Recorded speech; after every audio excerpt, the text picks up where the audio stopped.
Agora finalizou. Deixa eu olhar no chat aqui que o Mário... o Mário, ele disse que é isso mesmo, deixar as perguntas para o final. Então, Mário, se alguém acenar aqui por levantar a mão, alguma coisa nesse sentido, aí você ou a Carla ou alguém do núcleo anota, fica encarregado de anotar o nome e aí depois no final abre para pergunta.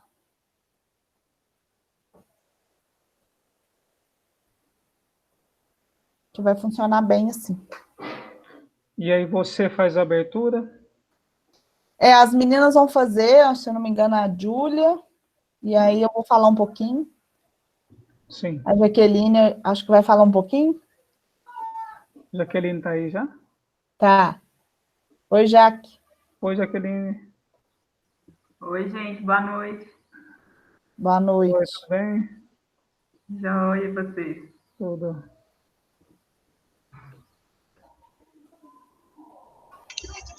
Gente, boa noite.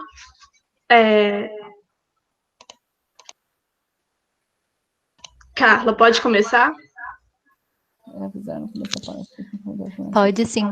Eu acabei de mandar aqui no chat que é para você avisar, né? E os microfones devem permanecer desligados e as dúvidas e perguntas devem ser feitas no final. Mas pode começar. Tá bom. Só fique atento aí se vocês estão com 2 microfones ou se o celular é de a imagem do celular, porque deu microfonia. Não sei se foi a Carla ou se foi a Júlia.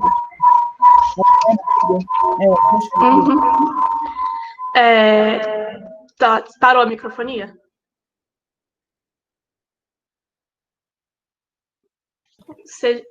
Fala alguma coisa aí para eu ver. Parou a microfonia agora? Parou. Parou? Então, sejam todos bem-vindos ao primeiro ciclo de palestras do Núcleo de Estudos em Construções Rurais e Bem-Estar de Animais de Produção da UFLA. Nós buscamos discutir e aprofundar o conhecimento acerca das linhas de pesquisa em construções rurais, ambiência e bem-estar de animais de produção. Nesse ciclo de palestra, vamos abordar o bem-estar animal nos diferentes sistemas de produção agropecuária. Hoje estamos com o professor Rony, que vai dar um panorama do bem-estar. Pedimos para que todos mantenham os microfones e câmeras desligadas durante a palestra e que as perguntas sejam feitas ao final. Boa palestra a todos.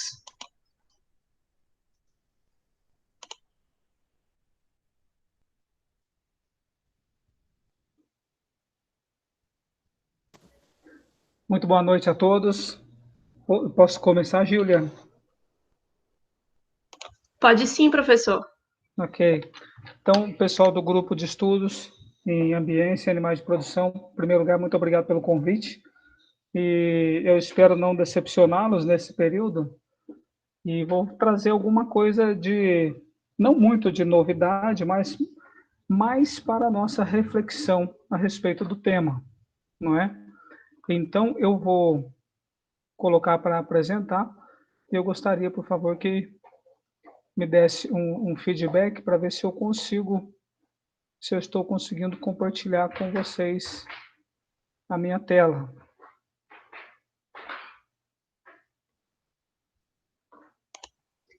Sua tela está apresentando.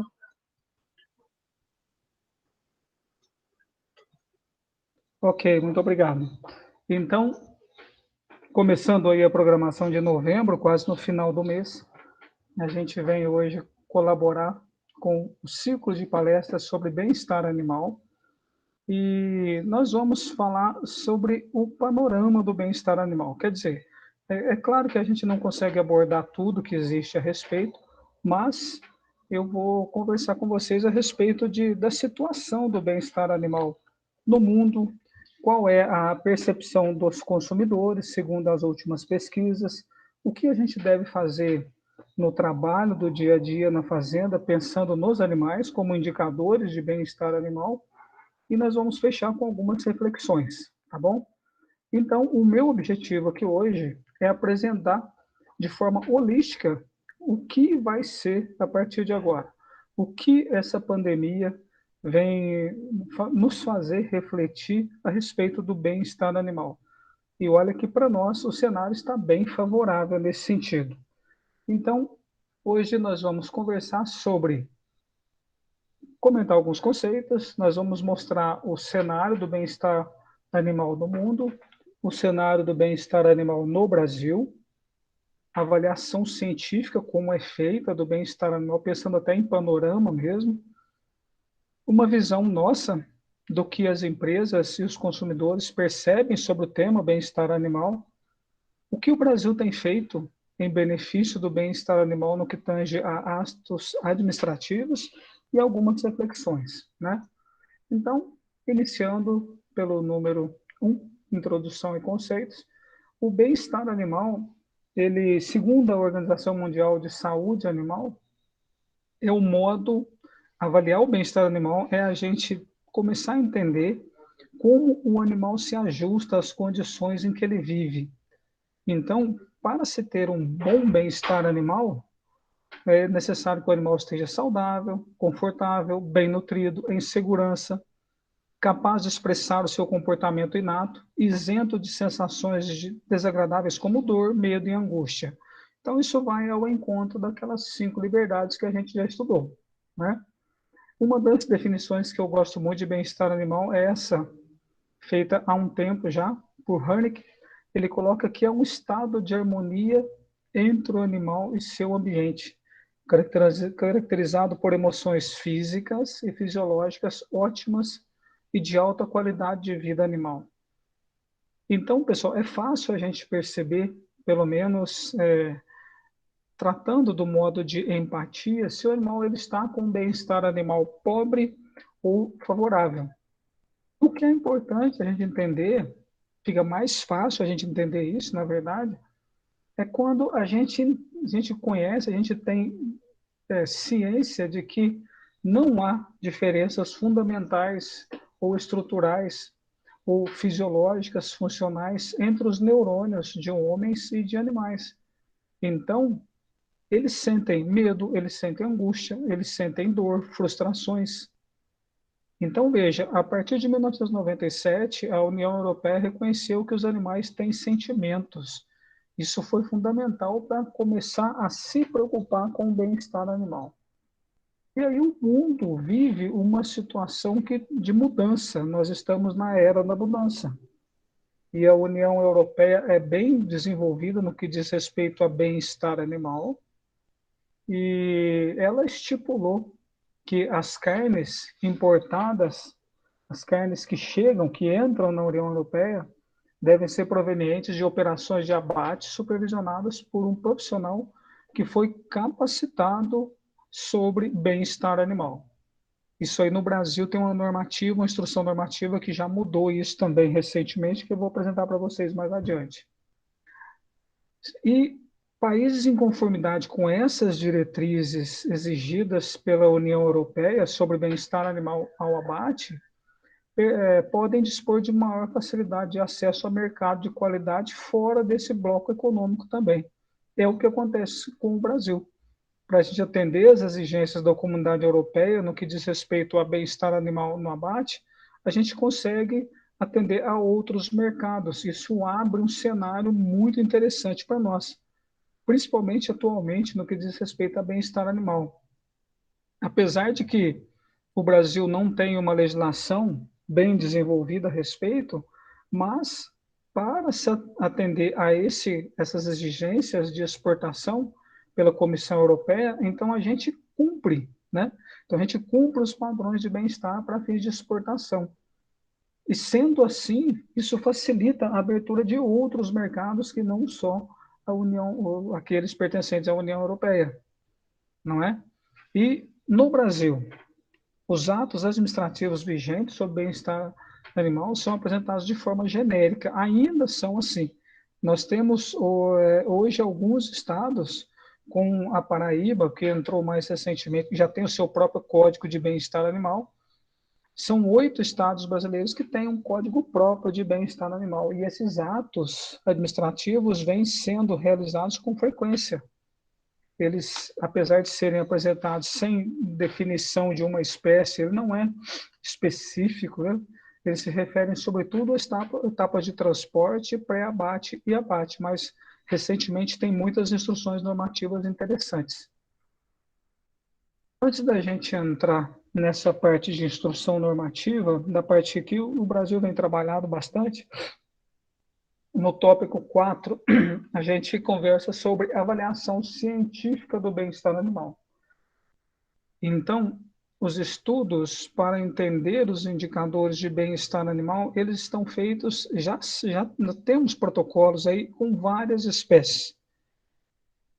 Então, a Sociedade Mundial de Proteção Animal já tem protocolos para bovinos de corte, protocolos de avaliação de bem-estar animal para bovinos leiteiros, para suínos, para aves de corte e postura, para equinos, para zeminos, para perus, para bovinos, para caprinos, ou seja, o mundo já está se preparando, já tem bastante estudos a respeito de avaliação científica mesmo de bem-estar animal.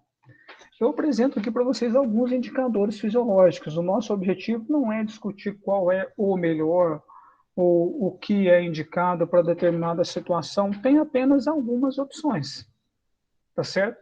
Então, o ACTH é um bom indicador que é produzido ali, tem origem na hipófise, e a amostra do material para análise de ACTH pode ser o plasma sanguíneo ou até um tecido qualquer periférico ou interno, e usando aquelas técnicas ali de determinação. O CRF, o fator de liberação de corticotropina, produzido pelo hipotálamo, pode ser obtido através do plasma sanguíneo, plasma portal, mas o fato é que a contenção do animal pode influenciar essa resposta, mas é uma possibilidade de trabalho, tá certo? Assim como acontece com o cortisol, que obtido pela córtex, né, produzido pela córtex da adrenal, se eu for trabalhar a mensuração de cortisol via plasma, eu posso mascarar meus resultados, principalmente dependendo da espécie animal que eu trabalho. Então, já tem muitos resultados positivos aí com cortisol na saliva. Com suínos, por exemplo, a gente tem usado suaves, ou então um algodão, um para cada animal, é claro, deixa ele mastigando, mas depois a gente extrai aquele fluido e faz a análise de cortisol, tá certo? Beta-endorfina é outro para indicar o grau de satisfação do animal, que pode ser obtido no plasma ou então nas células mononucleares de tecido de sangue periférico, como linfócito, monócito, macrófago, né, na próprio plasma sanguíneo também. Citocinas que têm sido utilizadas, a gente tem aí as opções de uso de citocinas pró-inflamatórias ou anti-inflamatórias, né? Ou seja, uma resposta imune do animal frente ao estressor, bastante utilizado também. Noradrenalina, adrenalina e dopamina, bastante usado para identificar, produzidos pela medula da adrenal, bastante usados para identificar a intensidade de estresse dos animais. Então, são indicadores fisiológicos de dor e de estresse, mas que nos dá uma ideia. Vejam vocês, eu disse só fisiológicas, né? Ainda temos as avaliações comportamentais, e são bem fáceis de serem feitas em nível de campo. Em nível experimental, a gente trabalha com esses indicadores fisiológicos. E aqueles que o produtor deve levar em consideração para definir se o grau de bem-estar animal está aceitável dentro da propriedade são esses. Avaliar a parte de alimentação. Alimentação é diferente de nutrição, né? Alimentação é fornecimento do alimento para o animal. E aí eu agrego à alimentação uma nutrição de acordo com a exigência do animal para cada uma das categorias. Então, a gente não pode aceitar períodos prolongados de fome e sede. O interessante da fome é que, além do animal não passar fome, ele tem que estar nutrido, ele tem que estar saciado e tem que estar nutrido. E a sede, dos pontos interessantes a serem observados na fazenda, no estágio que vocês forem fazer, a quantidade de água disponível por minuto, vazão de bebedouro, se for o caso do animal específico, e temperatura da água. Normalmente, animais ruminantes preferem uma temperatura mais elevada da água e animais monogástricos preferem uma água um pouco mais fria, né, em relação aos ruminantes. Comportamento, observação do comportamento é outro ponto fundamental para a avaliação do bem-estar animal. Então, tem alguns comportamentos de importância biológica, estados emocionais positivos, preste atenção na interação homem-animal e ausência de comportamento agonista, interações agonistas que podem promover um bem-estar animal pobre. Associado a isso, aí vem o que o pessoal do grupo aqui estuda bastante, conforto. Conforto térmico, pensando conforto para descanso, espaço para o animal se movimentar normalmente, naturalmente, sem ele ficar sendo impedido por uma gaiola ou impedido por excesso de animais na baia, que também nos chama atenção, tá bom?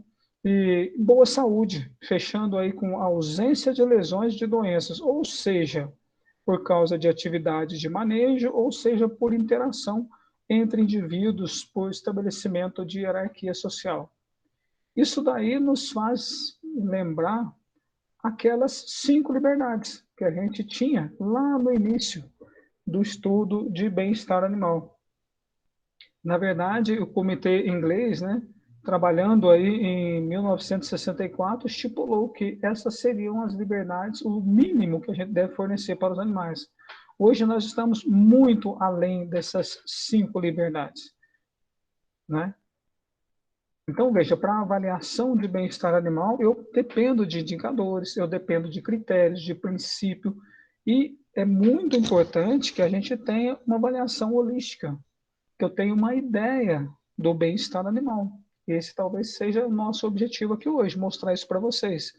Que não só boa alimentação, bom alojamento, boa saúde, expressão normal de comportamento, eles sejam mostrados de maneira a atender ao que exige-se no protocolo.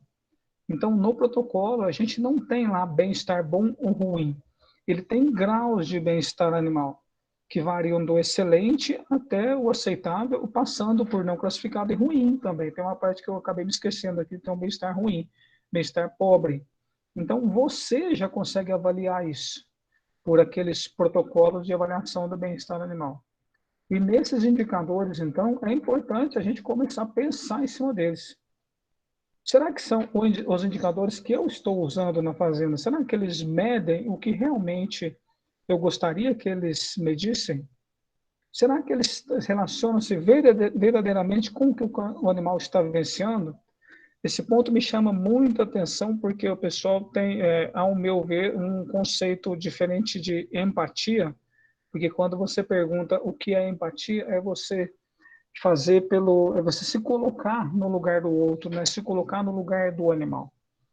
Na verdade, eu acho que a empatia é você fazer para o animal ou para o indivíduo humano, seu colega, o que ele gostaria que fosse feito por ele. Então, a gente começar a pensar nesse relacionamento verdadeiro, será que o que o animal está vivenciando é aquilo que está sendo mostrado nesse comportamento? Vejam se os indicadores de bem-estar animal são aplicáveis lá na propriedade. Será que eles podem ser medidos de forma prática, por exemplo, de forma rápida, simples, se são aceitáveis para o produtor? Eu vou colocar um conceito aqui de saúde única, vocês vão ver que isso é fundamental quando a gente pensa em indicadores aplicáveis. E outro ponto, se outra pessoa, se outro avaliador vai utilizar aqueles indicadores, o resultado será o mesmo? Será que um único avaliador ele mensurar em momentos diferentes, será que o resultado vai ser o mesmo? Então é importante que a gente comece a questionar esses indicadores de bem-estar. E aí vem o ponto que eu estava comentando há pouco, quando eu falei desses indicadores, quando a gente pensa, será que ele é aceitável? Então, segundo o Ministério da Agricultura, Pecuária e Abastecimento, estas são as 3 premissas para o desenvolvimento, né? Pensando coordenação de boas práticas na produção animal. A primeira delas é saúde única, um conceito bem recente, o pessoal da veterinária vem utilizando isso bastante, Mas é importante que eu tenha esse conceito em mente no sentido de aquele produtor que não tem uma qualidade de vida para ele, na família dele aceitável, ele não vai conseguir entender que o animal vai ser diferente. Tá certo? Então é fundamental que a gente tenha esse conceito de saúde única. Porque se o produtor não tem o bem-estar na vida própria, ele não consegue avaliar qual o grau de bem-estar dos animais que ele está trabalhando. Né? O colaborador precisa se sentir assim, o produtor talvez até nem tanto, né? Que ele nem tem tanto contato com os animais, mas o colaborador que vive o dia a dia, é fundamental que eu comece a observar esses colaboradores. Num dos meus últimos slides, eu vou colocar sobre isso para vocês, pensando na importância desse conceito de saúde única. Ou seja, todos são importantes. Os animais são importantes no ponto de vista de bem-estar, mas para aplicar esse conceito de bem-estar animal, a pessoa que lida diariamente com os animais, eles têm que estar numa situação que permita que ele consiga entender que o bem-estar animal é importante. E associado a isso, a gente tem que pensar em sustentabilidade para poder atingir o bem-estar animal. Se eu não tiver um sistema com sustentabilidade, provavelmente eu não consigo a saúde única e nem consigo chegar ao bem-estar animal. Né?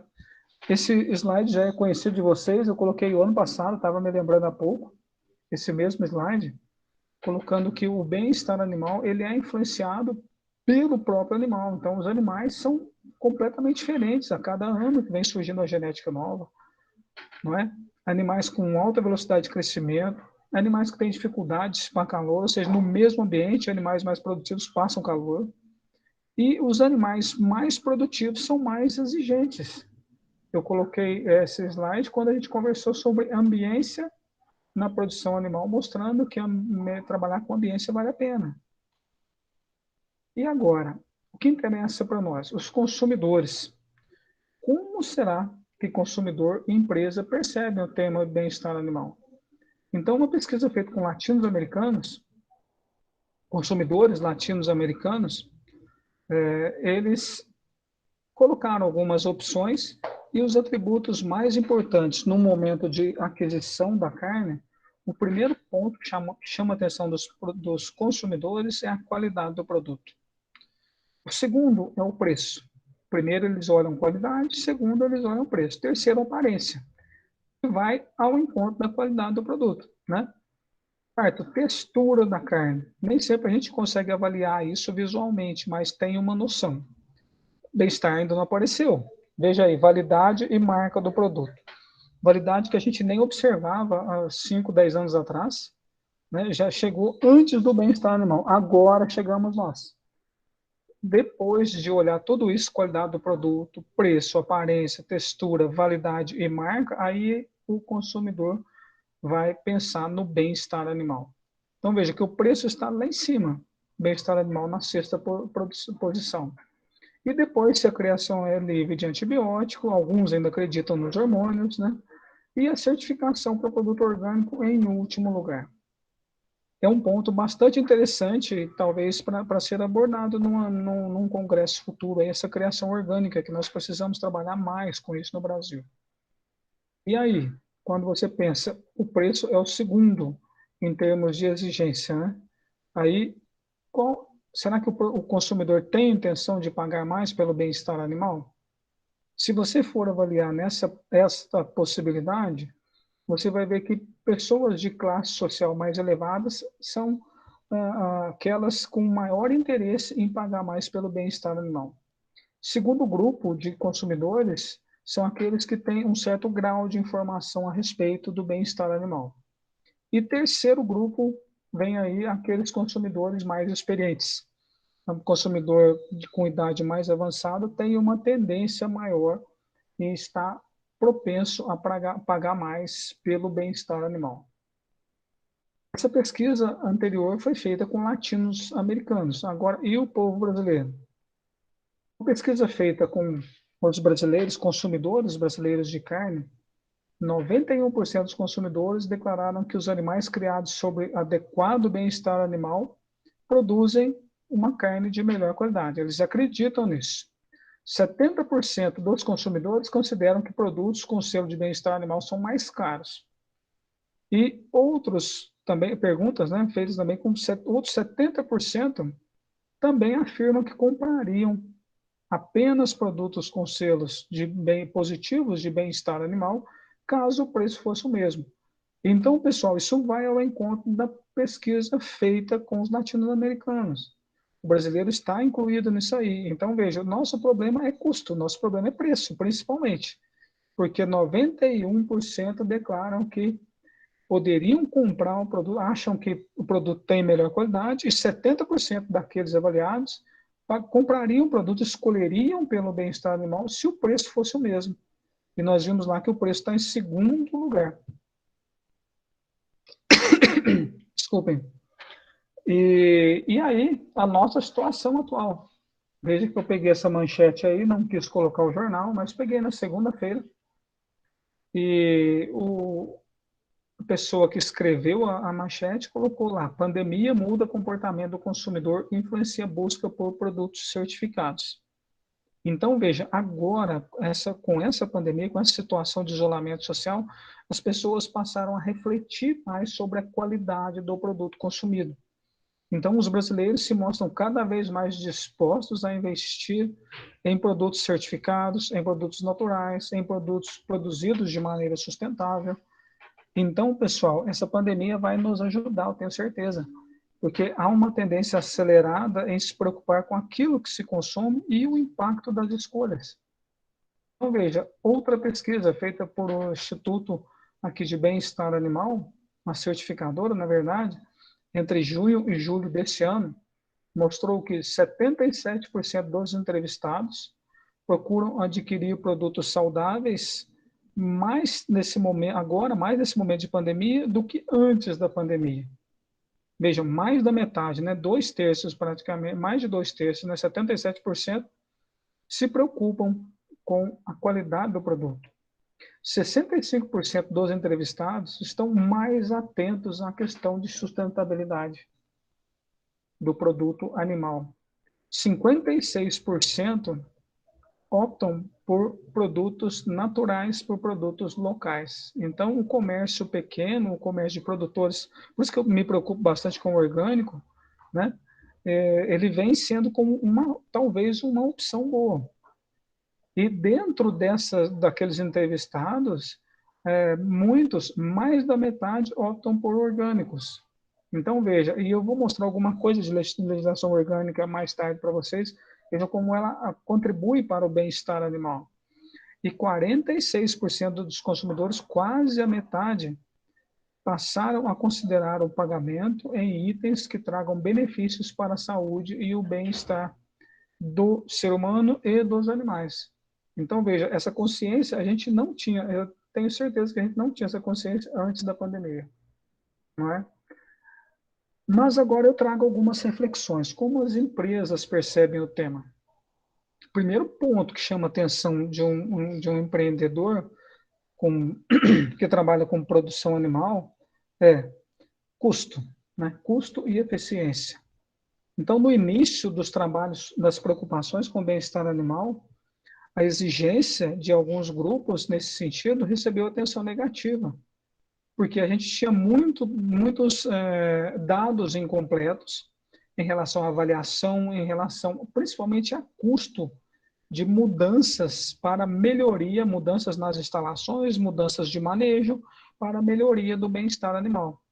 Isso se devia principalmente a falhas metodológicas nas avaliações e também dados reduzidos, que forçou a população e aos pesquisadores tirarem conclusões precipitadas. Então, veja, é importante que a gente faça com que empresas e consumidores também devam perceber que, em relação a custo e eficiência, que boas práticas de bem-estar animal podem proporcionar melhor desempenho. E aí isso vai reduzir, além do custo, vai reduzir também os problemas de aquecimento global para aqueles que acreditam que isso está acontecendo, né, em função da produção animal. A promoção de aspectos de qualidade de vida no trabalho com animais aumenta a satisfação do trabalhador. Aí a preocupação é o colaborador. E se ele for, pensando no conceito de saúde única, se ele tiver uma condição de bem-estar elevada, a consequência vai ser para os animais, no tratamento com os animais. Então é importante que as empresas percebam isso, os gestores percebam que se investir no bem-estar animal vai ter um benefício para o desempenho, que pode reduzir até o custo por animal, e, além disso, se melhorar a qualidade do colaborador, ele vai trabalhar mais satisfeito, né? E eu apresento aqui para vocês, eu já mostrei isso em algum outro momento, eu vou colocar algumas situações aqui, não só de bem-estar especificamente, mas de alojamento, de condição de bem-estar térmico, pensando em conforto térmico, que vale a pena a gente investir no bem-estar. Esse trabalho aqui é um estudo de caso feito em uma propriedade de suínos, em que o produtor tinha 2.000 matrizes em sistema convencional e 1.300 matrizes criadas em gestação coletiva. As fêmeas ficavam em gestação coletiva, o que é uma preocupação grande hoje com relação ao bem-estar animal, mas também é uma preocupação com relação a custo. Então, veja, o peso do leitão desmamado, quando as porcas estavam em gestação coletiva, ele foi melhor. 5,02 no convencional e 5,740, 5 quilos 740 gramas para o leitão desmamado aos 21 dias. Então, não foi a gestação coletiva responsável pela piora no desempenho. Pelo contrário, né? E ao final, quando se avaliou o custo, já estou resumindo aqui a ópera, né? Vendo o resultado final, veja, alimentação, alojamento coletivo, que propicia maior bem-estar animal, e alojamento convencional. O alojamento das fêmeas em célula coletiva, em baias coletivas, desculpa, tinha um custo por leitão nascido de R$ 34,02. E o alojamento convencional tinha um custo de R$ 34,22. Ou seja, cada leitão nascido no sistema convencional tinha um custo de 20 centavos a mais. E esta é uma das grandes preocupações quando se preconiza gestação coletivas para fêmeas suínas gestantes, né, para fêmeas suínas, gestação coletivas, o custo maior seria a área por animal. Enquanto que no sistema convencional a gente tem ao redor de 1,38 metro para cada porca alojada, no sistema coletivo a gente trabalha com 3 metros quadrados por porca alojada. Então, veja, é mais do que o dobro. Então, a preocupação era custo por área. E se vê que foi muito mais baixo, né? O custo por leitão valeu a pena aplicar o sistema coletivo. E finalizando esse estudo de caso, veja que o retorno simples aqui, né? A taxa de retorno, veja, 11% ao ano na gestação coletiva e 9% ao ano na gestação convencional em celas, em gaiolas. Então, o retorno do investimento vai se pagar na gestação coletiva em praticamente 10 anos já se paga o retorno, que se imaginava muito alto nas máquinas, né? Porque um dos investimentos maiores aí em gestação coletiva é a máquina, considerando alimentador automatizado. E tem outro exemplo agora tratando mais sobre investimento em ambiência, em qualidade de ambiente térmico para vacas leiteiras, em um trabalho feito com compost barn, publicado o ano passado. O trabalho foi feito aqui de 2018, né? Maio de 2018 até dezembro de 2018, foi quando os autores coletaram os dados. Então, o estudo começou aqui em maio e foi até dezembro de 2018, mas os benefícios foram posterior, também aconteceram. Então, veja, na fazenda 1 e fazenda 2, duas fazendas diferentes.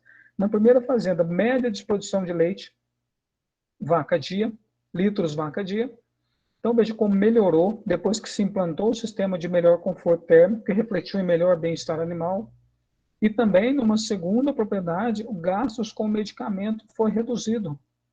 E ele se manteve, depois da implantação do sistema de ventilação em túnel para vacas mantidas em compost barn, o sistema continuou na propriedade, claro, já tinham feito um investimento, E vejam como o custo, a produtividade se manteve alta e o custo com medicamentos ele se manteve menor em relação ao período onde não se tinha um investimento na qualidade de ambiente térmico, né? E aí fica bastante importante o produtor começar a pensar no que ele ganha a mais quando ele aplica o bem-estar. Primeiro, vacas que passam por estresse de qualquer natureza, elas têm que ser descartadas. E as mais produtivas, como eu disse mais cedo, são aquelas que primeiro apresentam o problema. Então, elas são as primeiras a serem descartadas. Então, melhorando a qualidade de vida dessas vacas no que diz respeito ao ambiente, veja que é melhor você fazer isso na época de inverno para manter a produtividade. Se você deixar o animal passar pelo estresse por calor primeiro, para depois tentar recuperar, talvez você não consiga, né? E o investimento se paga no primeiro verão, evitando-se o estresse térmico. Um bom sistema aí vai custar em torno de R$ 1.500 por vaca. E outro ponto, a nutrição, com qualquer aditivo que você possa imaginar, existente no planeta, não resolve o problema de estresse por calor.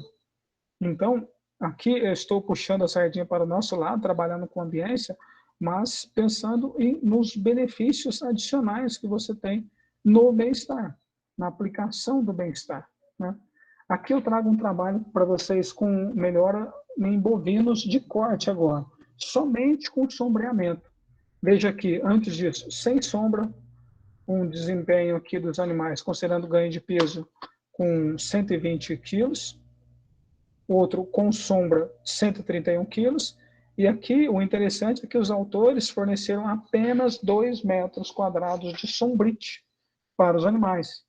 E o que nos chamou a atenção foi que o rendimento da carcaça também aumentou. Não foi só a diferença de ganho de peso. Então, veja, considerando no trabalho, os autores colocaram animais com 400 quilos no início do confinamento. Ao final do confinamento, com sombra, tinha 11 quilos a mais. Então, o ganho por animal alojado foi de 11 quilos. E o ganho de carcaça foi de 6,13 quilos por carcaça. Então, considerando na época que eu fiz a avaliação, eu trouxe para abril de 2020 o dado que eu tinha, o ganho por animal foi de R$ 83,76, só por colocar um sombrite de 2 metros quadrados por animal. Então, veja, considerando que o sombrite custou R$20, então, veja, no primeiro lote, o fornecimento de sombra já se pagou. Já dava para comprar 4 vezes aquele sombrite. E olha que 2 metros quadrados não é o recomendado, né? Outro trabalho feito por um aluno da UFLA, que está trabalhando numa empresa de nutrição no interior do estado de São Paulo. Então, são dados não publicados, né? Esse produtor aí com 2.500 bois, ele resolveu colocar 1.250 à sombra e 1.250 ao sol. Uma sombra de 3,5 metros quadrados por boi, mas como ele já tinha uma noção de que a sombra seria interessante, o bem-estar já tinha essa preocupação com o bem-estar, então ele trabalhou com telha, com estrutura de metal.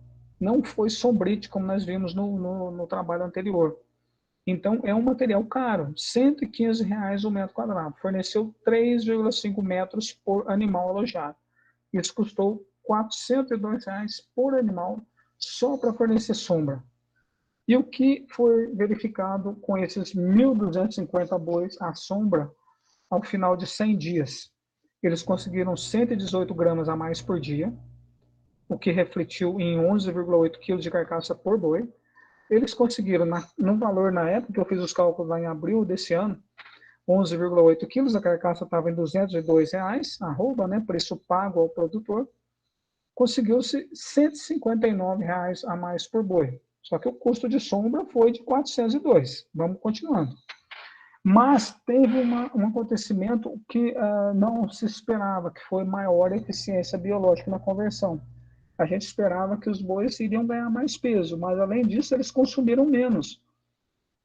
Observou-se a economia de 17 quilos de matéria seca por boi confinado. E aí, então, eu incluí, cortando esse valor aqui para nós, de Minas Gerais, cada boi, então, ao invés de R$ 159, eles trouxeram a economia, um ganho adicional de R$ 173.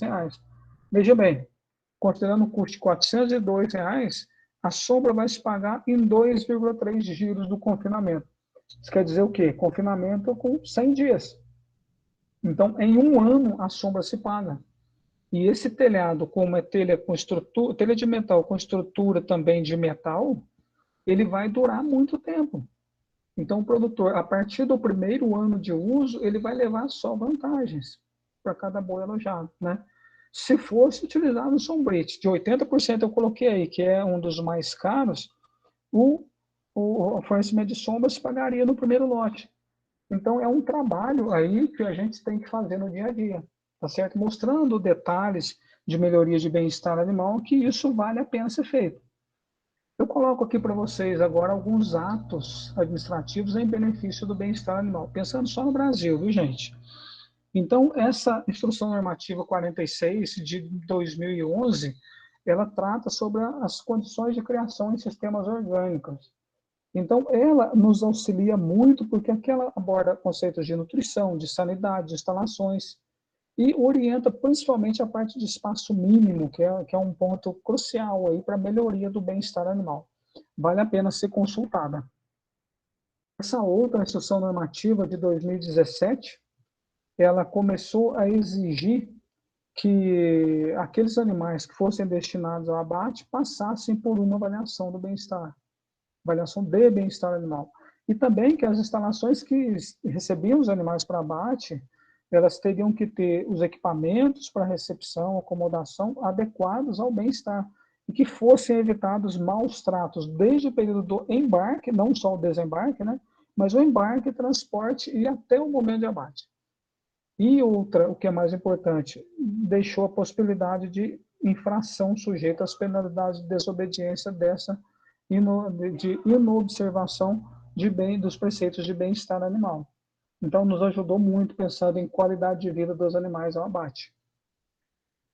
Uma outra de 2017 vem exigindo que haja o credenciamento de entidades que desejam passar para certificação de bem-estar animal, que as pessoas envolvidas nesse credenciamento passem por treinamentos que relacionem manejo dos animais, principalmente no pré-abate e no abate. Então, veja que há, mais recentemente, uma preocupação com o bem-estar animal, principalmente nessa fase de abate. E agora, mais recentemente, a gente tem essa instrução normativa, número 675, que definiu as características dos veículos que vão transportar os animais para abate, que foi implementada em julho de 2019. E outro, mais um ato normativo, aí mais anterior aos que eu apresentei, o Banco Nacional de Desenvolvimento Econômico e Social promoveu uma linha de crédito especial para aqueles produtores que desejariam trabalhar com o bem-estar animal.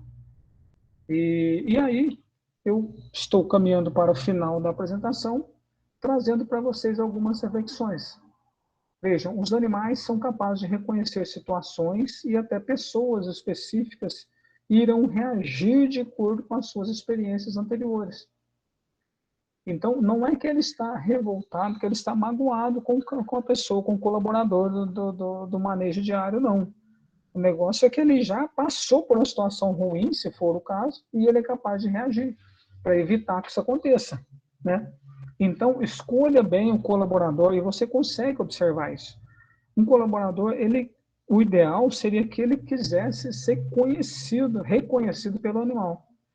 Porque o colaborador que tem atenção aos animais, do que diz respeito a bem-estar, ele vai se preocupar com a reação do animal, de ser mais agradável com a presença, de o animal se sentir bem com a presença do colaborador. Então, aproveite as oportunidades, fale isso para o colaborador que você for trabalhar, aproveite as oportunidades de manejo para oferecer recompensa aos animais, que eles devolvem isso para você. Dá atenção especial aos animais reativos do lote, porque o bem-estar animal, apesar da gente trabalhar com aqueles protocolos pensando no grupo, sempre tem alguns que são mais reativos. Além de proporcionar instalações, genética e nutrição adequados, dê também atenção ao fator humano. Aí lembre-se do conceito de saúde única, né? Deve-se ter colaboradores de qualidade, colaboradores capacitados e comprometidos e satisfeitos com o trabalho que eles realizam. Tá? E aí, como recadinho final, eu trago para vocês refletirem que alta produtividade não significa bem-estar animal. E agora, pensando até num conceito mais recente de bovinos leiteiros, que são aqueles sinais que as vacas apresentam para nós com relação à resposta ao tratamento, ao manejo, eu coloco essa reflexão para vocês. Seus animais estão falando. Será que você está escutando? Será que você consegue identificar se aquelas 5 liberdades, se elas estão realmente sendo atendidas? Elas são, pelo menos, o mínimo ali da nossa preocupação com o bem-estar animal. Depois a gente vem com outros detalhes, aí, com resposta à qualidade de carne e outros fatores que vão ser influenciados. E mostrar para as empresas que não é custo se investir em bem-estar animal. Eu coloquei alguns exemplos ali para vocês de bem-estar, de melhoria de ambiência, que reflete também no bem-estar, mas que vale a pena investir no bem-estar animal. Tá bom? E eu deixo aí o meu contato e agradeço a vocês pela oportunidade e estou à disposição para conversarmos a respeito. Muito obrigado.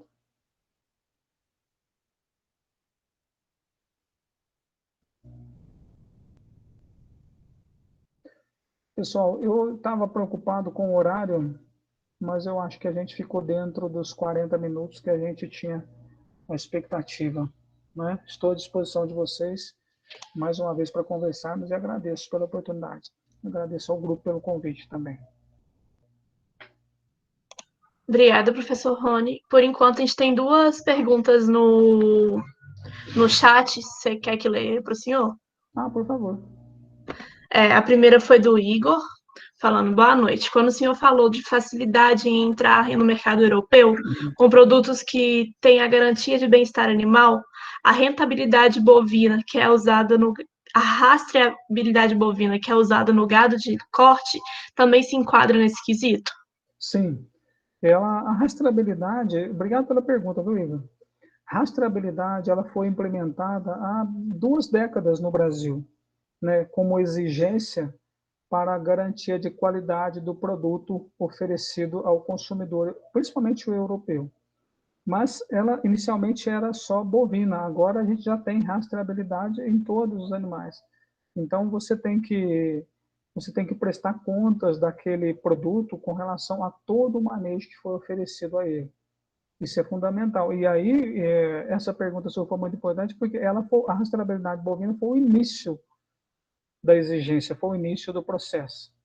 E agora a gente tem todo o aparato aí de bem-estar sendo exigido, né? Não só com a qualidade do produto, o que foi usado nos animais, mas também pensando em colaboradores, pensando em treinamento de colaboradores. O Brasil já tem um programa, já tem desde 2011, um programa de treinamento com a parte de abatedouros, né, abate de aves, suínos e de bovinos, que vem implantando normativas, implantando sugestões, na verdade, de treinamento desde o transportador, desde a parte do motorista do caminhão, até aquele momento em que o animal ele é abatido e depois está pronto para ser trabalhado no sentido de avaliar a realização de cortes na carcaça. Então, essa preocupação ela foi seguinte à rastreabilidade, mas já estamos aí desde 2011 com esse treinamento feito principalmente com frigoríficos, abatedouros, universidades e centros de pesquisas.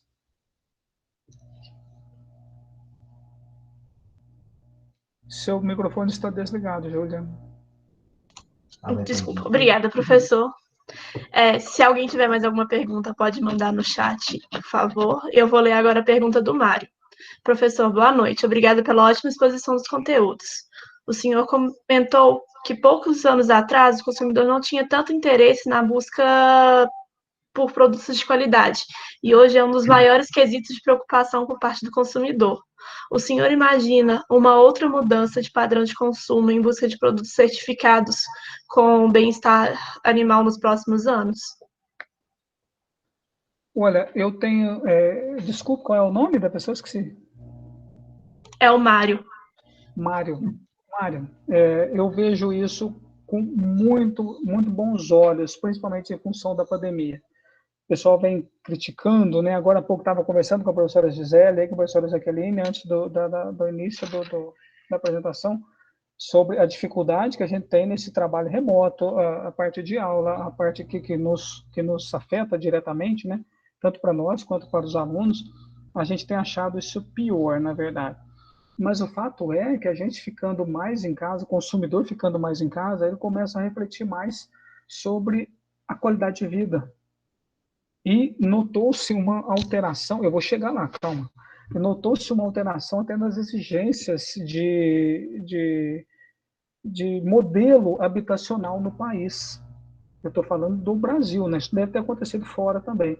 Então, nós temos mais pessoas procurando casas em relação ao apartamento, mais pessoas procurando uma área de contato com a natureza em relação àquele cubículo fechado que viviam antigamente, que eles iam em casa só para dormir, praticamente. Então, isso está refletindo a maneira como a pessoa enxerga os animais também. Por outro lado, nós tivemos pessoas também que perderam poder aquisitivo e que deixaram os animais de estimação. Foi o primeiro ponto que eles começaram a cortar. Já tem principalmente grupos aí de animais silvestres com vários animais sendo abandonados. Isso é um reflexo negativo. Mas a maior parte da população passou a dar mais valor à qualidade de vida. E esse maior valor à qualidade de vida tem um reflexo muito alto na exigência pela qualidade do produto consumido. E eu acredito que num futuro muito breve nós vamos ter uma exigência muito maior por produtos orgânicos, aqueles certificados, né? Aqueles produtos certificados que passaram por uma avaliação por uma certificadora competente e que vai ao encontro de tudo que a gente quer de bem-estar animal. O maior problema de produto orgânico são os não ruminantes. Os monogastos sofrem muito para atender a legislação de orgânico, mas os ruminantes já estão passando muito fácil do processo do sistema tradicional para o orgânico, o que faz com que a qualidade de vida dos animais no segmento produtivo ela melhore. Então faz com que o bem-estar animal está sendo valorizado. Então o custo de produção de um leite orgânico em proporção a um monogástrico, ele é muito menor, passando do leite orgânico do tradicional para o orgânico. E muitos produtores leiteiros já estão caminhando para isso, porque a população passou a exigir, coisa que não acontecia antes da pandemia. Então, eu estou enxergando essa pandemia com muito bons olhos, no sentido de que, quando a gente voltar, as pessoas vão estar mais conscientes com relação a vantagens que o bem-estar animal e que o bem-estar humano promove na vida de todos nós. Eu tenho perspectiva, aliás, sempre fui otimista na vida, né? Mas agora mais ainda, quando a gente passar essa onda que a gente está atravessando o inferno, então vamos passar por ele, né? Nós não podemos ficar parados. Uma hora isso vai acabar. E quando acabar vai ser muito melhor. Eu acredito que vai ser muito melhor. Muito obrigada, professor. Eu vou passar a palavra para a Gisele, para a Carla e para a Jaqueline, visto que ninguém mais mandou alguma pergunta. Mas já deixo aqui os meus agradecimentos e agradecimentos em nome do núcleo, mas o pessoal ainda vai falar mais um pouquinho com o senhor. À disposição. Muito obrigado pelo convite, Juliana. Oi, Rony. Agradeço aí mais uma vez, né, pela sua disposição. Sempre contribuir com a gente, né, na medida do possível.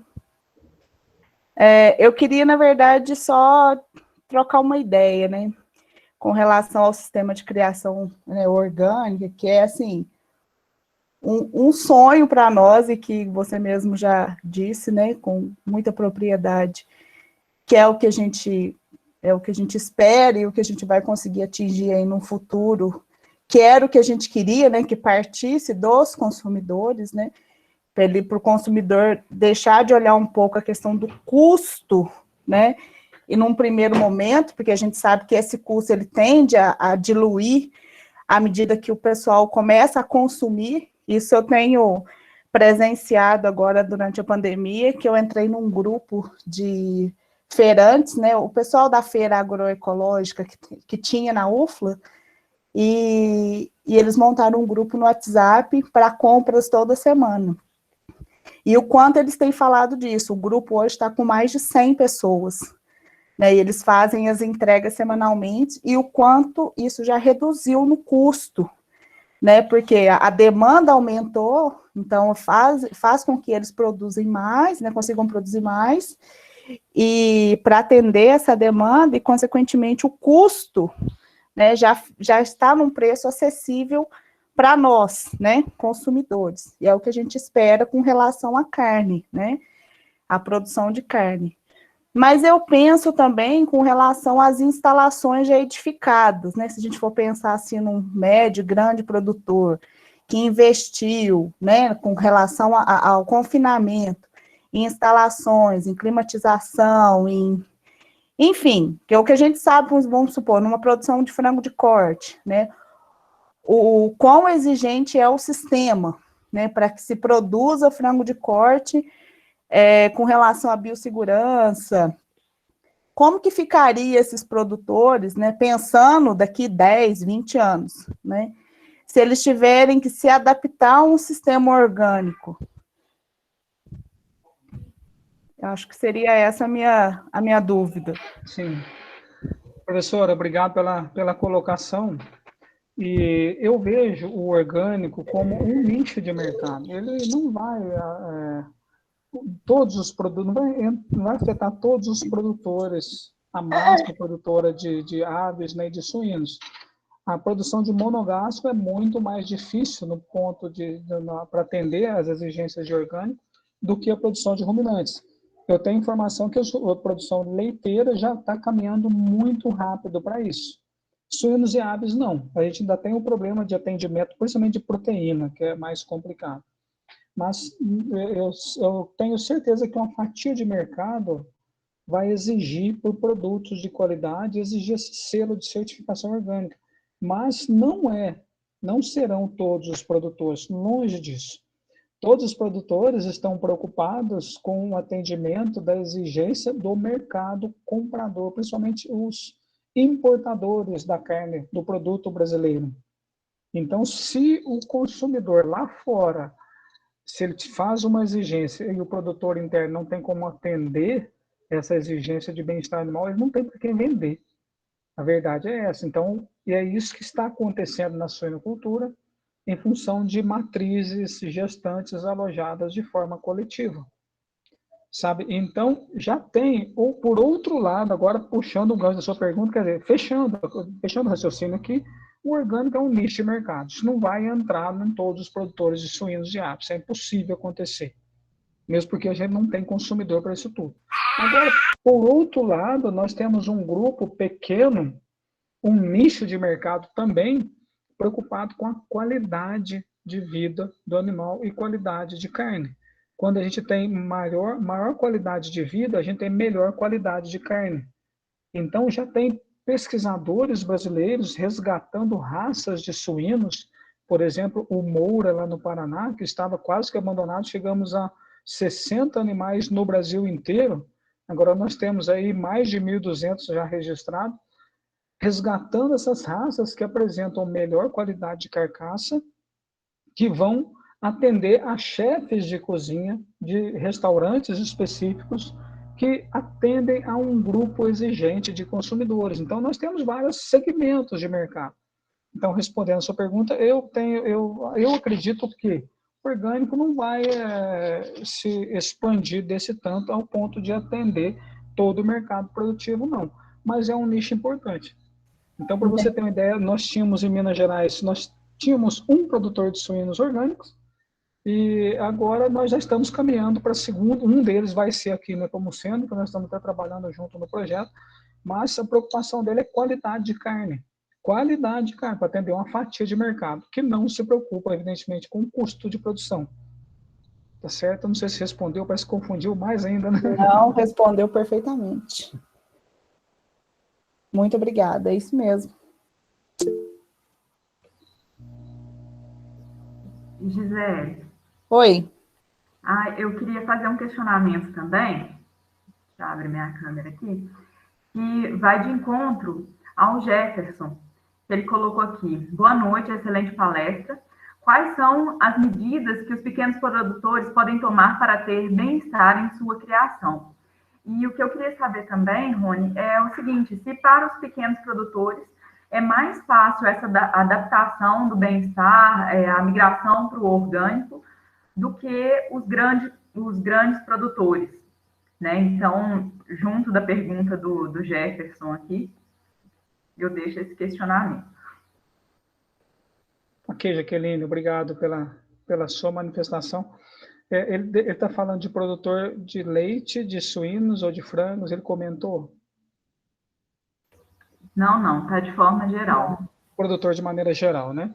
Então, isso é muito relativo, porque o pequeno produtor, ele pode ter dificuldade de acesso a grãos não transgênicos, a grãos oriundos, estou falando de monogástrico, tá? De não ruminante. Para esse produtor pequeno, pode ter uma dificuldade maior ao acesso desses produtos para alimentação animal. Por outro lado, esse pequeno produtor, veja que a exigência do mercado para orgânico é em baixíssima escala ainda. Então, um grande produtor não consegue atender. Então, veja, nós estamos falando de nichos de mercado. Isso é relativo, isso vai depender de cada situação.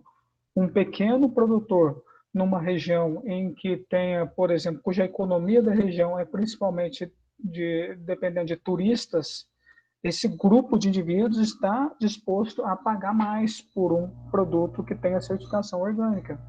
Se esse pequeno produtor está numa região, por exemplo, Santa Catarina, Paraná, Rio Grande do Sul, que tem uma consciência maior, um comportamento cultural diferenciado, eles terão sucesso mais facilmente. Se ele estiver numa região que a economia da região não permite que a pessoa escolha por produto certificado orgânico ou não, fica mais difícil de sucesso, independente do tamanho do produtor, seja pequeno ou grande. Mas eu penso que, o Jefferson, a grande questão seja bem-estar animal, independente do sistema de produção. Porque uma coisa é você ter um sistema totalmente confinado, com um colaborador que tenha consciência de que o animal é um ser senciente.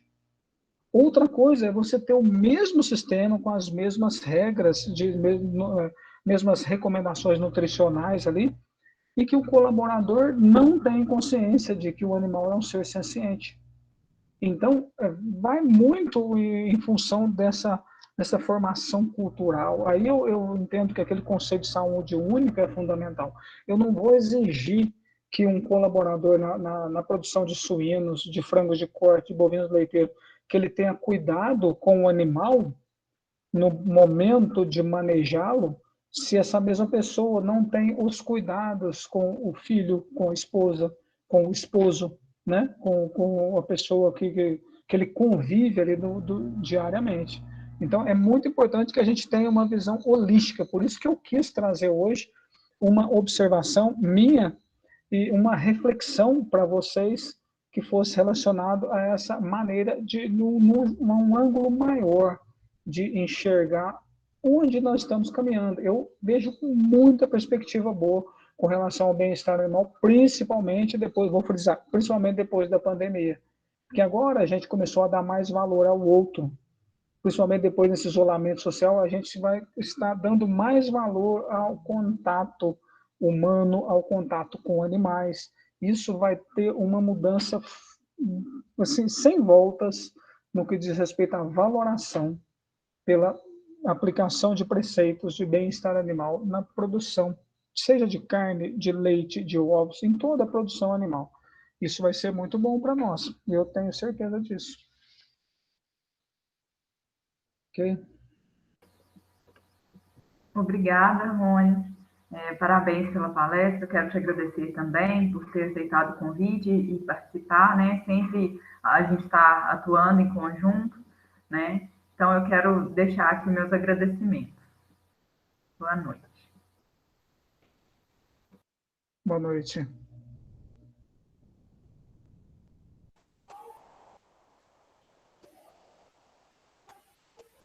Acho que não teremos mais questionamentos. Se alguém quiser abrir o microfone também para fazer algum questionamento, fique à vontade agora.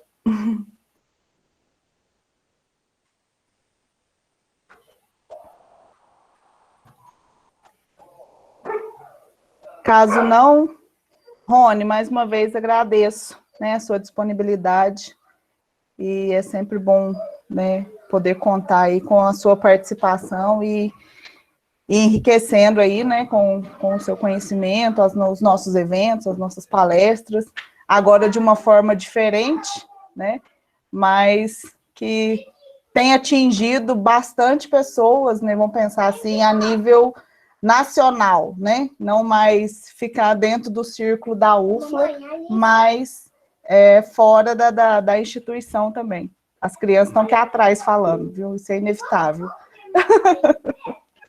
Mas te agradeço mais uma vez aí pela palestra e disponibilidade. Sempre à disposição, viu, professora? A gente vai estar aqui para trabalhar em conjunto com a equipe.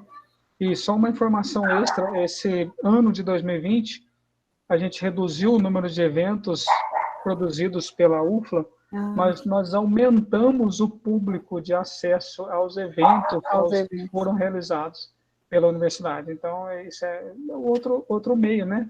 É outra vida agora, né? Menos é mais, né? Ou menos é mais. Verdade. Agradeço. O Jefferson tem mais uma pergunta aqui, que ele quer saber por que os produtos com bem-estar animal são mais caros. O Jefferson, o custo de produção com relação a atendimento das exigências de bem-estar animal ainda está mais elevado do que o custo de produção de um animal de forma convencional. Mas, por enquanto, a gente está assim. Eu acredito que a gente vai reverter esse processo, porque daqui a pouco nós vamos chegar numa situação em que o consumidor não vai querer mais produto de origem animal, cujo sistema produtivo não se preocupou com os preceitos de bem-estar animal. Então, quem não se preocupa com o bem-estar animal não vai ter para quem vender o produto. Tá certo? Eu imagino isso. Por enquanto, é pelo custo mesmo, né? Ainda está mais elevado. Ok?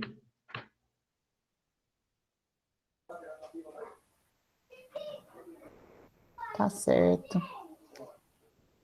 Mais alguém?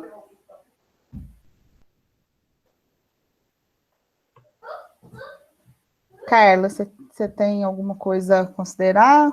A Júlia, acho que já finalizou, né?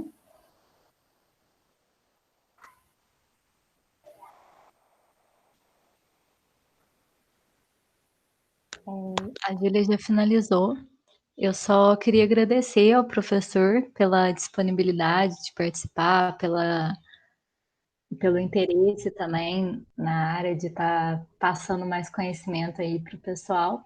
E agradecer a todo mundo que está participando também. Teve muita gente interagindo lá no Instagram, de vários lugares. Então, igual vocês falaram aí, né? Reduziu o número de eventos, só que ampliou muito o alvo, né? O público-alvo. Então, só agradecer mesmo. E também ficar ligado aí, porque amanhã tem a palestra da professora Michele, que vai estar falando sobre o bem-estar na avicultura de postura. A Michele é lá do IF do campus Rio Pomba. Então, ela vai estar falando aí pra gente. E o link para acessar é o mesmo, né, Carla? Mesmo de hoje. Esse mesmo link, no mesmo horário também. Perfeito. Então tá joia. Agradecemos aí a presença de todos, né? E mais uma vez, Rony, obrigada. Um bom descanso aí para todos. Nos vemos amanhã. Boa noite. Boa noite a todos. Obrigado a vocês pelo convite. Tchau. Boa noite. Tchau, tchau.